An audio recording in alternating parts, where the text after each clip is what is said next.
doesn't it? All right, welcome back to another live episode of the relationship series. My name is Gina Spataro, and this is my brother Sam Spataro, always talking about the matters of the heart and mind. And it has been a pretty gloomy couple of weeks here. A lot of rain, which is, I guess, what spring is all about, right? Wash away the old, in with the new. Let's use that metaphor, right? So, how has your week been, Sam? Decent. Yeah. No, I just had a nice massage tonight, so I'm really, Oh, you that's know, nice. zenned out. That's awesome. Yeah. No, it's been pretty good. Awesome. Uh, Nothing really, really crazy right now. With work, for one thing, starting to get into some delays on material. Mm. So I'm just trying to make sure that the project I have right now, Excuse me. bless you, COVID style. All blessing the. Did you do? You're gonna have to go for a swab. Mm. The old. All the dust residing in my house. No, it's all good. Oh, what's going on there? It's With good. that, are you It's good. done? Almost getting there. Nice. How does it feel?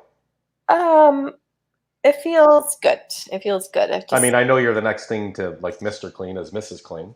Oh no, I've let it go. There's no point. There's no point.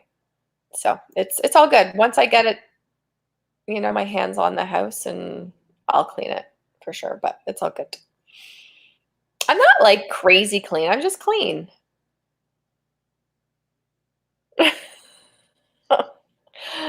Everyone's definition of clean is so different. That's all I know. That's true. Yeah, you're a good clean, like, I think so. right? Yeah, 100%. You're a good clean. All right, so let's kick off tonight's topic, wealth and failed relationships. So where did this come from, Sam? Oh, let's kick off something, all right? More like Belinda kicked off Bill's ass out of the house. Yeah. I think that's what inspired this. It's just, I mean,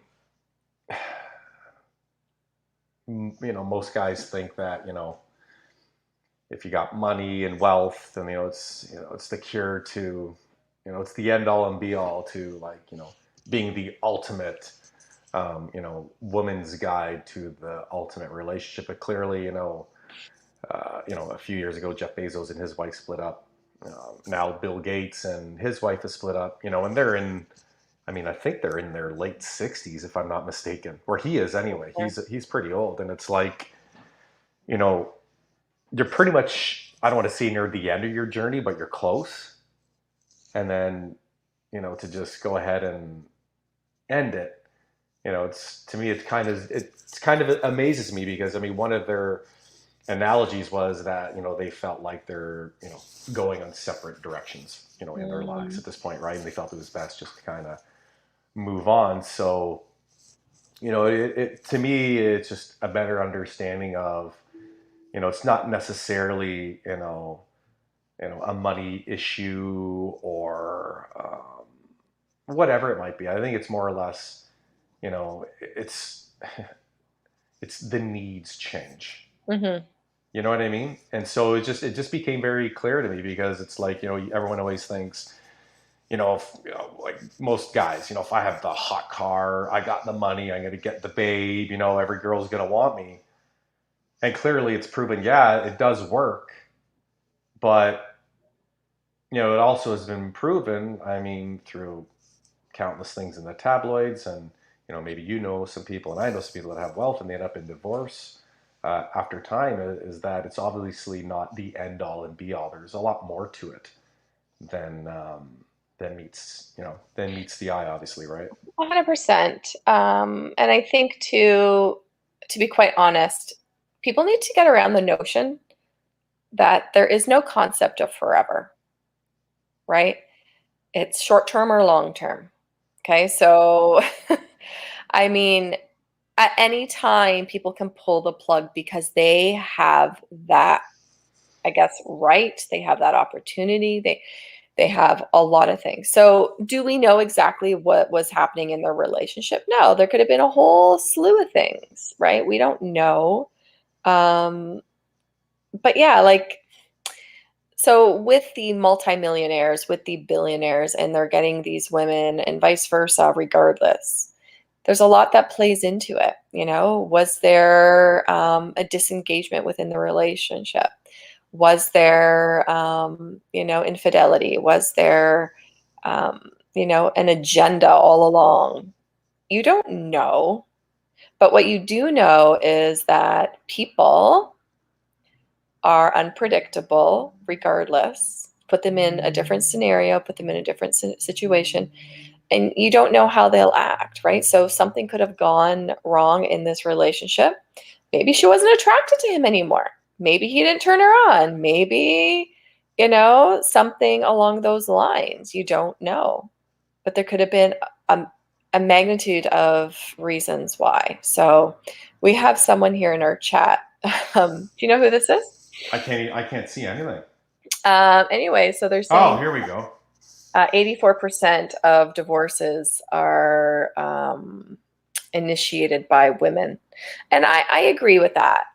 I think an influx of people divorcing, I think it is women that are initiating it. So what are you thinking? Oh no, I'm just reading. So for a large percentage of people, marriage is like landing a dream job. Then a couple years later, demanding half ownership in the business that hired you. Family law overwhelmingly favors women. A recent what? What does that say? A recent A recent Brookings Institute Brookings Institute poll poll shows shows women women initiate initiate 84% of 84% divorce. of divorce. Let Let that that sink sink in. in. Yeah, Between us, I'm a woman and a practicing attorney. I'm that lawyer who takes men for the house, cars, pensions, and kids. 84%. So regardless of who this person is, because there's no picture and you don't know who exactly is writing in on these things, but we will grant that space for them for sure. But I mean, we all know that in the Western society that, the laws do not favor men in these instances, right? Okay, So I understand that, yeah, but this has nothing to do with what we're talking about. no. Well, wealth and failed relationships, right? So regardless of his wealth too, maybe that was an instinctive thing that she was thinking of. Like regardless of how this turns out, she knows No, she's I no, and I totally get that, but she knows this she's gonna be okay. no, no, no, I get that, but like these comments are mostly about a women initiating the divorce Right. and the house. That's not what we're talking about here, right? And I think those are really good valid points to a different topic, right? The whole topic is wealth in marriage isn't the cure, regardless of why the woman left or the man left or who was unhappy or Mhm. not. I think the clear thing here that's really distinctive is that you know if you can learn rather to chase wealth is great, right? But if you're going to invest time and energy and resources, um, your heart, your mind, your soul, your spirit, everything into a relationship, clearly there's enough proven research out there from Esther Perel, Tony Robbins, and anyone else who understands human needs. If there's anything that you want to invest time and energy in when it comes to relationships, and I hold myself, is becoming a master of human needs. Hmm. You talk about nothing is forever. You're right, because by nature, we humans change. Right. Things change, circumstances change, our jobs change, our interests change. We have kids, they move out. We move cities, or maybe you get ill, or maybe things that you had interested in once have now changed. But if you become wealthy in mastering human needs, and that's always the forefront of any human desire. Yes, it's materialism at first. Yes, it's the attraction. But, when that fizzles and the wealth doesn't mean anything more, or the looks don't mean anything more, or whatever it is doesn't mean anymore, the only thing that really matters is what are you a master of? Yeah. Are you a master of understanding human emotion? Are you a master of understanding how to connect with, people, your partner, whatever it really is? Yes, like this is a component of what happens in a relationship when people split up. I mean, Right. yeah, that's, okay, if we want to talk about, a large percentage of whatever, it's women breaking up and they end up with all these things. Yeah, I mean, it's quite clear that, those types of things happen more so often than none. That's a whole nother topic. Right. Did I know it was 84% of women, no, Enough I didn't know that. that. But I Yeah. mean, the whole point of this topic is, you know, Jeff Bezos, wealthiest man, divorced. You know, Belinda and Bill Gates, divorced. There's multiple other people. There's even people that we know who have wealth that have been divorced. Hmm. Regardless of the man initiating it or the woman initiating it, at some point and another, you lost wealth in what really made that connection, Hmm. right? And I think that's what that's where we lack and we're bankrupt in is understanding who we are, like what makes us tick, Hmm. how to change as things change, how to continue to make things work. I mean, you know, when it comes to, your job, if your principal or your board tells you, well, Gina, here's how you've been doing things, but we need you now to do it this way. Hmm. You're going to have to put all the energy and resources into changing to still be the best teacher, right? But now when you're in a relationship, right, there's not those sort of focuses, and I hold myself into this, whether, you're 100,000-aire, a millionaire, a billionaire, whatever. I mean, the whole topic is, how do you constantly create wealth in a relationship? Yeah, you can do it from that initial thing, which is, being the alpha and the omega by showing that you can create wealth and you're strong and virtuous and all these things. And, if you're a woman, you have these types of qualities, which is what a man's looking for. But at the end of the day, there's enough proven literature out there, factual information that says more so than less, relationships end in turmoil, regardless of how wealthy or unwealthy you are. Right. So the whole point of this is, you know, if you truly want to create wealth in a relationship, in my opinion, and this is my opinion only, you really have to be a master of the human needs, because that's how you create ongoing wealth in a relationship, because you're able to change. You're constantly able to understand, because you're always understanding what you need to create wealth so that you get that nurturement that you need from the relationship as well. Hmm. And yeah, like just like I said, nothing is forever. I agree 100%. Nothing is forever, right? Well, However, yeah, because we paint a picture for these people, right? Like you're saying, the people that are in the media and who definitely hold that precedent with the public. Um, and then when things fall apart, there's always these assumptions as to why, right? So maybe you're right. Maybe there was a lack in discovering themselves again, discovering their relationship, how, like, the contributions, etc., all of those things, right? And I don't know what takes over. Is it selfishness? Is it pride? Is it the inability to do some introspective work? A lot of those things, right? So, well, I mean, at the end of the day, I mean, whether it's your relationship or my relationship or their relationship, there's always a point where something is going to happen, right? Where you're not meeting that other person's needs, right? mhm, And depending upon how that happens, right, that either moves the relationship, in a step forward, or it creates a prelude to another context of the relationship that will be dealt with in a later date. yeah, If you hit that fork enough times over time, right, it'll be wearing, right? It'll be mhm, unfulfilling, right? And it'll feel like you've given everything, but you've given everything that you know. Some people think, oh, well, I give, this person this and this and this, and, they left me. Well, maybe they needed other things.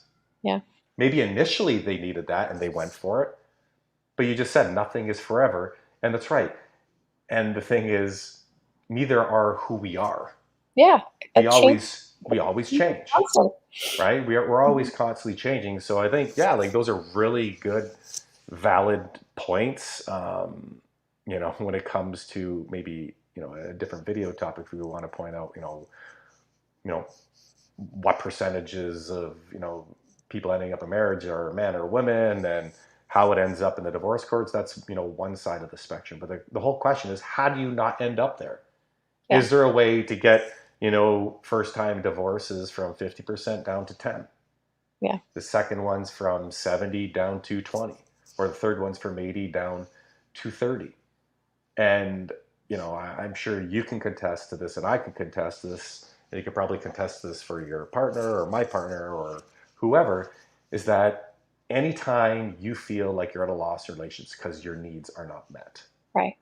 the way you need them to be met, Right. and vice versa. And if you do that enough times over time, right, the relationship pivots. Right. You change, I change, they change, right?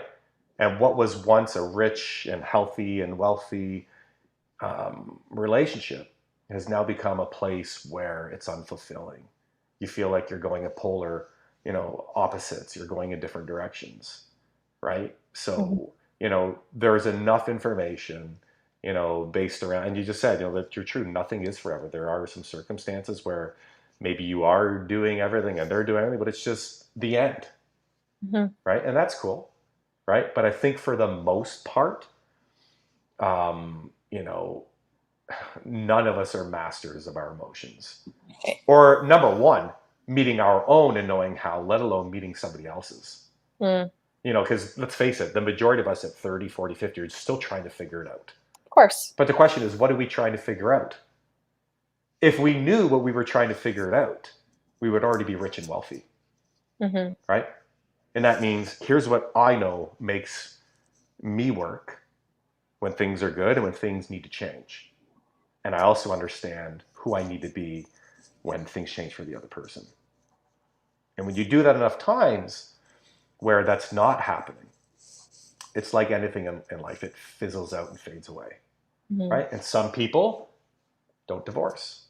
They stay together and, they stay friends, or, they try to make it work, or because it's tradition or whatever it might be, or they end up with this lady, booking her in court and, and going through the divorce ringer, and maybe there's ways to, get around it. I mean, it's unfortunate, like, like for a large percentage of people, marriage is like landing a dream job, like, 84% of divorce. Well, the question is, what has to change?